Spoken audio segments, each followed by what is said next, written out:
धैर्य पूर्वक चलो, उकताओ मत, जीवन के जीवन बीत जाए तो भी निराशा नहीं।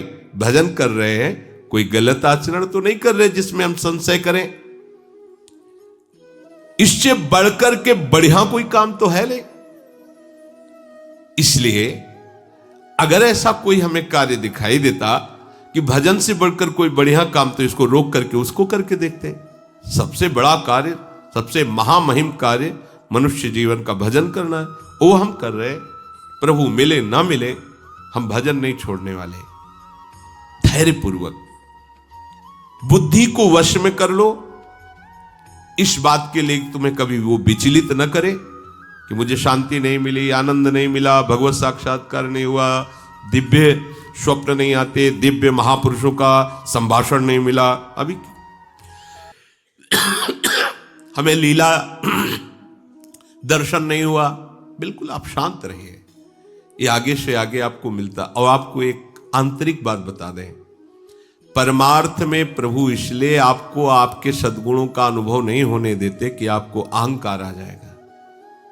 जैसे जैसे सद्भावना भजन बढ़ता है, वैसे वैसे अपने में हे भाव आता है, मैं कितना नीच हूं, जैसे भजन करना चाहिए वैसा भजन नहीं होता। ये प्रभु की कृपा होती है कि अपने में अहंकार ना कर दैन्यता आए, और भजन जितना बढ़ाओगे उतने भजन की भूख बढ़ती चली जाएगी।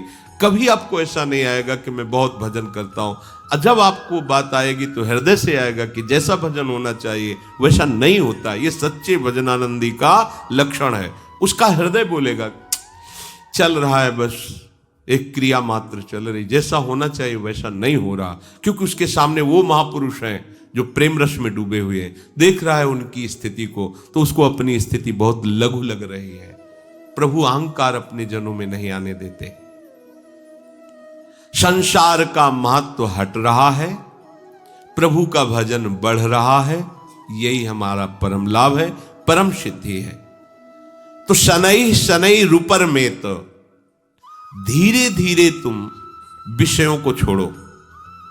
शनै शनै क्यों कह रहे? जैसे सेवक जी कह रहे सहित सहित बाढ़ है भगति। आज से एकदम ये नहीं ये नहीं ये नहीं ये नहीं, 1 2 दिन 4 दिन 5 दिन फिर उसी में गिरोगे, ऐसे नहीं। एक एक विषय को समझते जाओ धीरे धीरे, और जो छोड़ते जाओ उसे दोबारा पकड़ो मत। जैसे क्रमशः धीरे धीरे आपको बाजार का नहीं पाना, लंबा समय 1 वर्ष का दिया, मतलब गया, इस जीवन में दोबारा नहीं पाना है, गया। यह हम उन उपासकों को कह रहे हैं जिन्होंने भगवत प्राप्ति का दृढ़ निश्चय करना है या कर चुके हैं, जो सीधे लक्ष्य बना चुके हैं इसी जन्म में भगवत प्राप्ति। अब आपको 2 टाइम ही केवल भोजन करना है, एक 11 से 12 के बीच में, और एक 8 से 9 के बीच में, बस। फिर नहीं लेना, कुछ नहीं लेना। ये रसेंद्री का संयम प्रारंभ हुआ। महापुरुषों से सुना है कि आपकी और इंद्रियां सब वश में हो, रसेंद्री वश में ना हो तो आप जितेंद्री नहीं माने जाओगे। अगर रसेंद्री वश में तो स्वाभाविक सारी इंद्रियां अपने आप वश में हो जाएंगी। वनवासी को रसेंद्री पर विशेष अधिकार कर लेना चाहिए। हम लोग रसेंद्री को एकदम छूट दे देते हैं और सोचते हैं अन्य इंद्रियों पर हम अपना शासन कर लेंगे। असंभव। मूल है रसेंद्री, रसेंद्री को सुधार लो, सब ठीक हो जाएगा, इसी से सब है। तो रसेंद्री सुधारने के लिए जैसे जैसे आपके कदम बढ़ रहे, जैसे जैसे महापुरुषों के द्वारा सिद्धांत हमारे सामने आते जा रहे, जो जो कदम बढ़ाते जाएं, बिल्कुल आगे आप बढ़ाइए, पीछे मत हटाइए। कोई भी परेशानी है, 1 हफ्ता 10 दिन, बस औषधियों के द्वारा उसे क्रॉस कीजिए, उस समय को खत्म। फिर इसके बाद आपको वो, अगर आप कमजोर हैं तो फिर आप बार बार गिरेंगे, फिर बात नहीं बनेगी। एक बार आपने शासन किया इंद्री पर, बस चढ़ते चले जाओ। दुश्मन को सांस लेने का अवसर मत दो। देखो, वही धोखा खाता है जो अपने शत्रु पर दया करके बख्श देता है। चतुर शासक शत्रु को बख्शता नहीं है। जो इंद्रियां हमें अनंत जन्मों से हमारे प्रीतम से विमुख रखकर हमारा नाश करती रही हैं, आज गुरु कृपा से उन पर शासन करने का हमें अवसर मिला है। दुश्मन नीचे दब चुका है, आप ऊपर से उसको छोड़िएगा नहीं, आप चढ़े बैठे रहिए जब तक उसकी दम ना निकल जाए, फिर बात हो जाए। उसकी दम निकल गई तो अब हमारी दम रहेगी, अब हम अपनी दम से चलेंगे प्रभु की तरह। इंद्रियों की दम निकल जाना, मन की दम निकल जाना, विषयों के प्रति आकर्षण नष्ट हो जाना, मन मरा अर्थात विषयों की स्फुरना ही बंद हो गई। ये करना ही है, ये नहीं कि बस अब कुछ दिन की और बात है फिर नहीं। अब ये जन्म के जितने भी हमारे अंदर दोष हैं, झूठ ढूंढ करके उनको शनै शनै रूपर में बुद्धिया धृति ग्रहितया, बड़े धैर्य पूर्वक धीरे धीरे कदम बढ़ाओ, जो छोड़ते जाओ दोबारा उधर मत देखो। जितने कम से काम चलने लगे बहुत अच्छा है, हर समय भजन परायण रहो। ये विषयों के सेवन से कोई शांति नहीं मिलती। जल्दीबाजी विषय त्याग के लिए भी न करे। देखो ये बहुत शोधी हुई बात भगवान कह रहे हैं, आज से ये बंद, आज से ये बंद, आज से बंद। नहीं बंद कर पाओगे। धीरे धीरे एक चीज छोड़ो, 2-4 महीने आराम से रहो, फिर धीरे से छोड़ो, फिर धीरे से छोड़ो, नाम को पकड़े रहो। आप धीरे धीरे एकदम निर्विकार हो जाएंगे। एकदम सब पूरी लाइन काट दी तो सब पूरी लाइन चलने लगेगी और बढ़ के चलने लगेगी। देखो कोई भी विषय जब हम छोड़ते हैं तो जो इंद्री जिस विषय में आसक्त रही है वो पूरे जोर से हमको परास्त करने की कोशिश करेगी। जितना पहले सेवन नहीं करते उससे अधिक सेवन करने लगोगे। जब आप छोड़ने का संकल्प बनाना चाहोगे वो आपको ये दिखा देगी कि तुम मेरे बिना जी नहीं सकते हो। अब आपको दिखाना है कि मैं तुम्हारे को मार के रहूंगा। धीरे धीरे धीरे धीरे कदम बढ़ाते हो जाओ। उसको ये समझने न दो कि हम इसे छोड़ने वाले हैं। धीरे, और एकदम नहीं छोड़ा जाता, धीरे धीरे छोड़ते छोड़ते ऐसी ऊंचाई पर पहुंचे, बस राधे श्याम। जहां छूटा तो दोबारा नहीं स्वीकार करना, ध्यान रख। धीरे धीरे भगवान कह रहे शनै शनै रूपर में बुद्धिया धृति गृहीतया, धीरे धीरे उपेक्षा करते हुए ठान लिया है कि अब इसे नहीं खाना है पर खाएंगे। धीरे धीरे उसको छोड़ेंगे। एक को जिस दिन छोड़ पाए फिर उसके बाद चाहे मर जाए उसे खाएंगे नहीं। ये नियम लेना चाहिए। धीरे धीरे जिस विषय का त्याग किया उससे मुक्त हो गए। हमें पूरे जगत से मुक्त होना है, पूरे जीवन मुक्त होना है। तो धीरे धीरे जिस विषय की आवश्यकता नहीं थी प्रभु ने छुड़वा दिया। अनावश्यक वस्तुएं, जो आवश्यक है रोटी दाल पानी हवा, ये हमें सब मिल रही शरीर पोषण के लिए। धीरे धीरे विषयों की उपेक्षा करते हुए उदासीन हो जाए और फिर एकदम उपराम हो जाए, उसका चिंतन नहीं छोड़ दे। देखो चिंतन तब छूट जाएगा जब आपको यह कि अब कोई व्यवस्था उसकी बनने ही वाली नहीं है। कामनाओं का त्याग करने के लिए तुम उत्साहित रहो। हम काहे के लिए उत्साहित रहते? कामनाओं के द्वारा भोग भोगने के लिए। और परमार्थ क्या कह रहा है? कामनाओं के त्याग के लिए तुम उत्साहित रहो। मन से इंद्रिय समूह का संयमन करते रहो। ये मन आपको सहयोग नहीं देगा, आपको इसे प्रभु के आश्रय से जबरदस्ती हटाना होगा। आप सोचे कि कभी ना कभी तो मन उब जाएगा, तो जब से सृष्टि रची गई तब से आज तक नहीं उबा है। गोस्वामी जी कह रहे मेरो मन हरिजू हठ न तजय, निशिदिन नाथ देव सिख बहु विधि, करत स्वभाव निजय, मेरो मन हरिजू हठ न तजय। हे हरिजू, इसे बहुत समझाते हैं, विषयों में सुख नहीं है, प्रपंच में कोई तुम्हारा साथ देने वाला नहीं है, ये सब झूठा है। निशिदिन नाथ देव सिख बहुविधि, भरत इसका स्वभाव बड़ा चंचल और विषयों की तरफ जाने का है, ये मानता नहीं, बड़ा हठी स्वभाव का है। उन्हीं विषयों पर जा रहा है जिन पर हम मना कर रहे हैं। शास्त्र की बातें सामने रख करके इसको सिखा रहे हैं, इसको बहुत समझा रहे हैं कि देखो अनंत जन्मों में भोगते रहे, कोई सुख नहीं। अब हरि शरण में आ जाओ, नहीं समझ रहा है। थोड़ी देर के लिए तो समझता है, ऐसा नहीं कि बिल्कुल नहीं समझ रहा है। कैसे थोड़ी देर के लिए? बोले ज्यों जुवती अनुभवती प्रसो,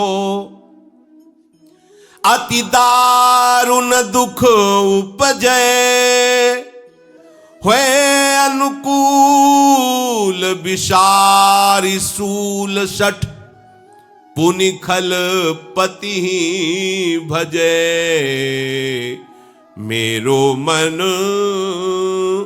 हरिजू हठ न तजे। जब युवती गर्भवती होती है, प्रसव का समय आता है, तो भयानक पीड़ा होती है। उस पीड़ा के समय वो निश्चय करती कि अब पति का संग नहीं करूंगी, ये बड़ा कष्टदायी है। फिर समय आता है, वो भूल जाती। बस ऐसे ही जब मन फंसता है, पिटाई होती इसकी, तब कहता है कभी गलती नहीं, एक बार क्षमा कर दो।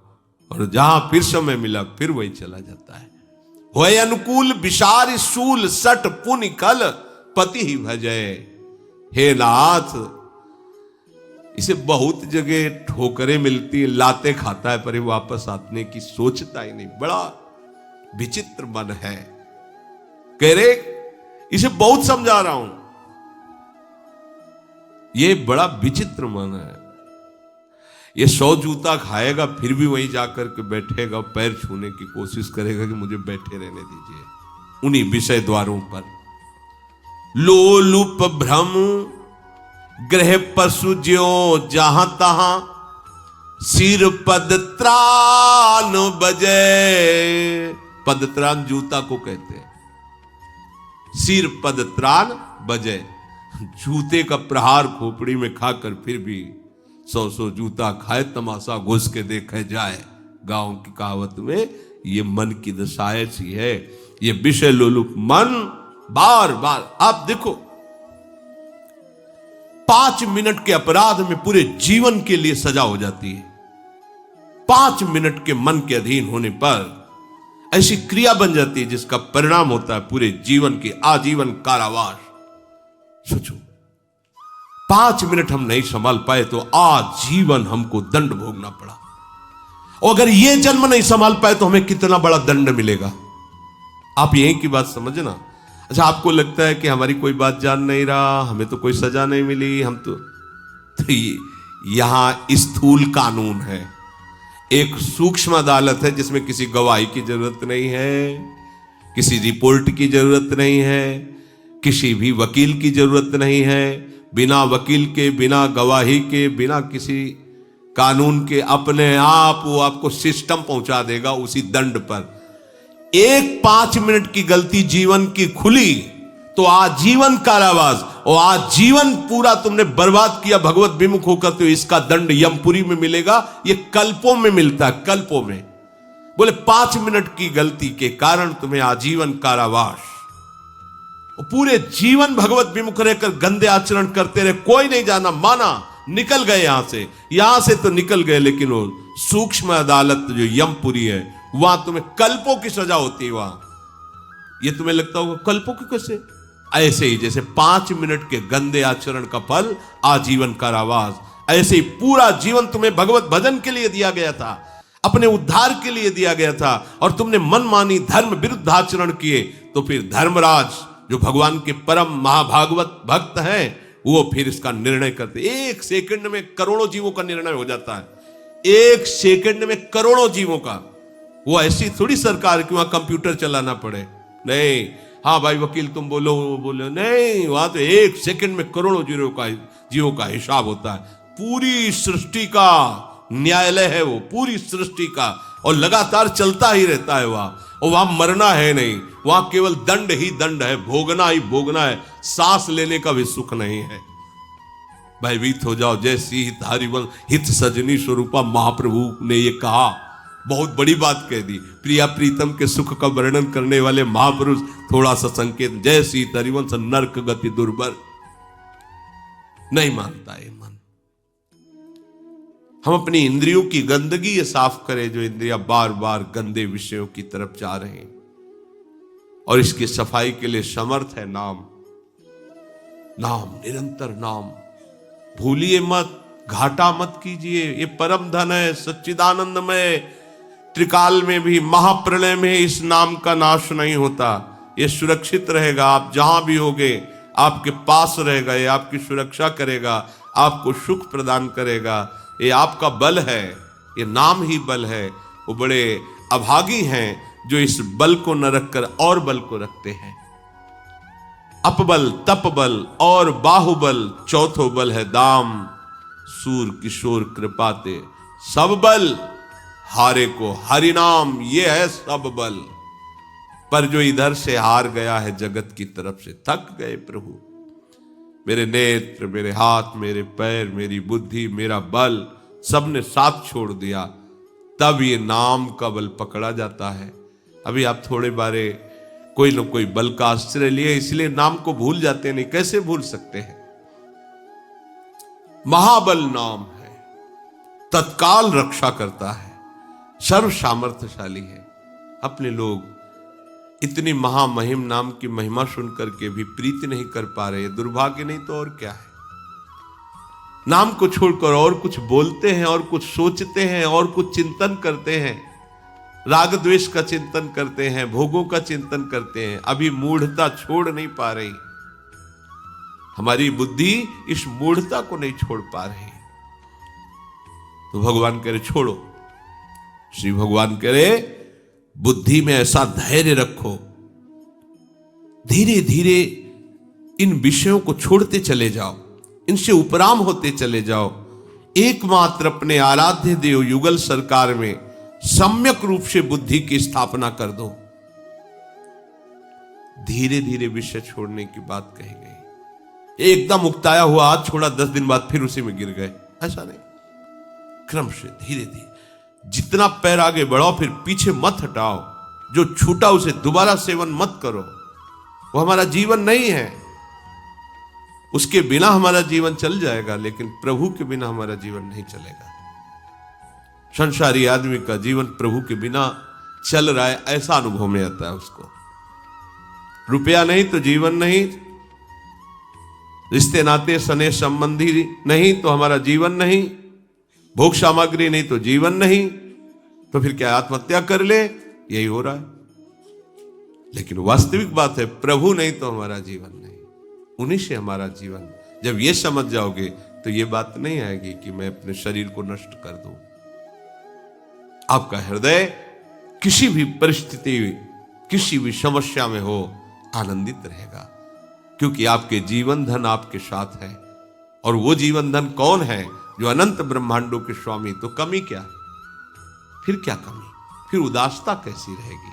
फिर निराशा कैसी रहेगी? समझो इस बात को। बुद्धिया धृत ग्रहीतया, उपासक जब साधना करता है, उपासना करता है, तो उसको काम क्रोध की ऐसी चोट लगती है कि घबराता है, उकताहट पैदा होती है। जल्दी भगवत साक्षात्कार हो जाए, झंझट खत्म हो। क्योंकि आसपास से उसको इतना ताप लगता है विकारों का कि वो सोच ही लेता जल्दी से भगवत प्राप्ति हो। हाँ, अभी 3 दिन हुए, नहीं हुई, पता नहीं इस मंत्र में ताकत है कि नहीं है, इस साधना में है कि, छोड़ो, दूसरी पकड़ो, तीसरी पकड़ो। नहीं नहीं, ऐसे नहीं चला जाता परमार्थ में। ये भगवत मार्ग है, धैर्य पूर्वक चला जाता है। बुद्धिया धृति ग्रहीतया, कभी भी इस मार्ग में निराशा हमें लानी ही नहीं है। बहुत ध्यान से सुनना। भजन करते समय, ध्यान करते समय, भगवत आराधना करते समय हमारे हृदय में ये माया जनित प्रेरणा आएगी। देखो ना, इतने दिन करते हुए तुम्हें क्या लाभ मिला, वो आपको इधर से हटाएगी। ये माया का क्षेत्र है। ये जो विचार आ रहे, इतने दिन हो गए तुम्हें भजन करते, ब्रह्मचर्य रहते, तुम्हें साधन करते, क्या मिला? और देखो ना इन लोगों को, कितने आनंदित है, विषयों में खेल रहे हैं, जो चाहे वो भोग रहे हैं, जो चाहे वो खा रहे हैं, कितनी मौज मस्ती है। और इतने दिनों से हम ये संयम, ये संयम, ये संयम, मिला क्या यार? जिंदगी तो वैसे ही जलते हुए जा रही। ये प्रेरणा करेगी माया, ये भ्रम पैदा करेगी। अभी भगवत प्राप्ति तो हुई नहीं, कोई आनंद तो आया नहीं। आगे क्या होगा जब इतने दिनों से नहीं आया है? इस बात को लेकर साधक को माया अपने में आकर्षित करती है। देखो उधर नहीं मिला ना, इधर तुरंत देंगे, ये भोग लो, ये देख लो, ये सूंघ लो, ये खा लो, ये पी लो, और साधक भूल कर बैठता है। जो असावधान साधक है वो चख लेता है, फिर जो जहर चढ़ता है वासना का, फिर उपासना में प्रवेश ही नहीं हो पाता। साधक को सावधान रहना है कि हम भजन का अभ्यास जो कर रहे हैं यही सिद्धि है। बार बार वही बात समझाई जा रही, आपको उकताने की जरूरत नहीं, घबराहट नहीं, निराशा नहीं, उकताना नहीं है, धैर्य रखना है।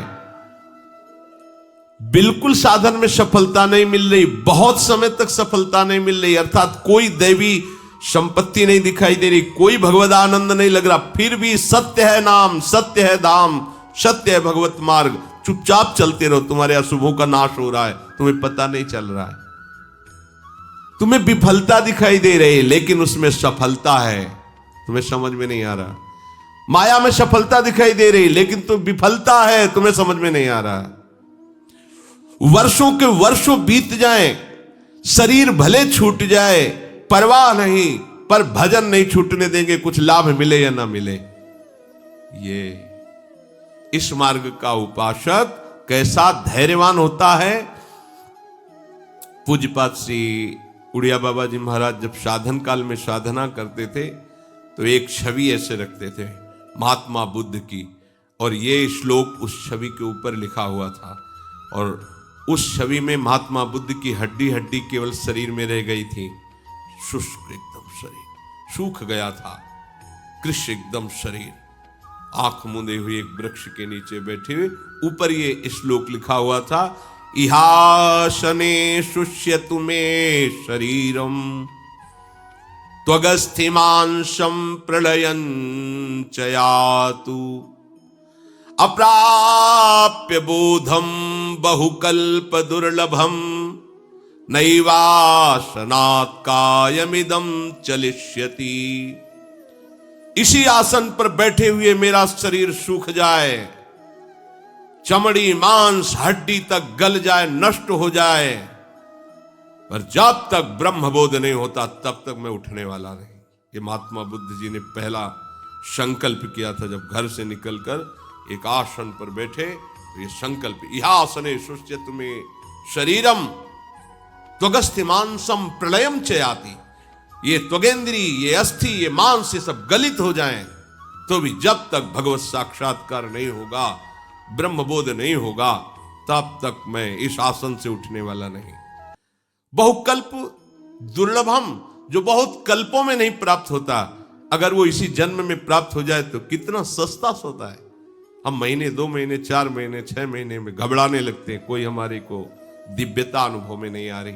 राधा राधा बोल रहे हो, धाम में रह रहे हो, धाम के आश्रित हो, भगवत मार्ग में चल रहे हो, ये तुम्हें दिव्यता नहीं दिखाई दे रही? तुम्हारी पशुता नष्ट हो गई, तुम्हारी आसुरी वृत्ति नष्ट हो गई। देखो ना, लोग असुर भाव को प्राप्त हो रहे हैं। असुर भाव किसे कहते हैं? जो शास्त्र की आज्ञा न माने, माता पिता का अपमान करे, मदिरा मांस आदि का भक्षण करे, मनमानी व्यभिचार करे, उसी को तो असुर भाव कहते हैं।